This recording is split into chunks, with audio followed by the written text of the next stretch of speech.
दंडवत प्रणाम. तर आज आपण भगवद्गीतेतला पहिला अध्यायातला 35वा श्लोक बघणार आहोत. कधी कधी असा क्षण आला आहेत का की जिंकण्याची संधी समोर असते पण आपलं मन जिंकायला तयार नसतं. आजचा हा श्लोक आपल्याला याच गोष्टींवरती शिकवणार आहेत. तर चला तर व्हिडिओला सुरुवात करूया.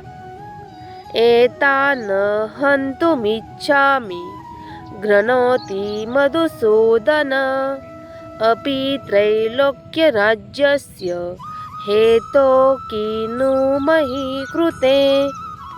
या श्लोकचा अर्थ असा आहे, हे मधुसूदना, जरी त्यांची इच्छा माझा वध करण्याची असली अथवा एका पृथ्वीच्या राज्याकरताच नव्हे तर तिन्ही लोकांचे राज्य मिळत असले तरी मी त्यांचा वध करू इच्छित नाही.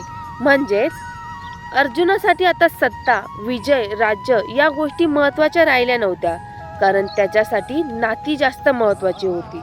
तो म्हणतो, जिंकून जर आपल्या माणसांना हरवायचंच असेल तर त्या विजयाचा काय उपयोग. हा श्लोक आपल्याला असं शिकवतो, प्रत्येक लढाई जिंकणं गरजेचं नसतं. काही वेळा शांत राहणं मोठेपण असतं. आजचं रिअल लाईफ एक्झाम्पल.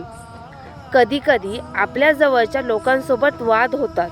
आपण इझिली त्यांना दुखावू शकतो, पण मनातून वाटतं ही व्यक्ती माझ्यासाठी महत्त्वाची आहे म्हणून आपण शांत राहतो.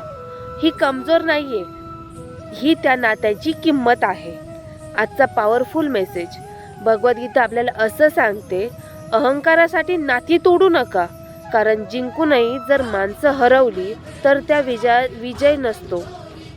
नाती हरवून मिळालेला विजय मनाला कधीच आनंद देऊन जात नाही. अशाच नवीन नवीन श्लोकसाठी माझा चॅनल सबस्क्राईब करा. दंडवत प्रणाम.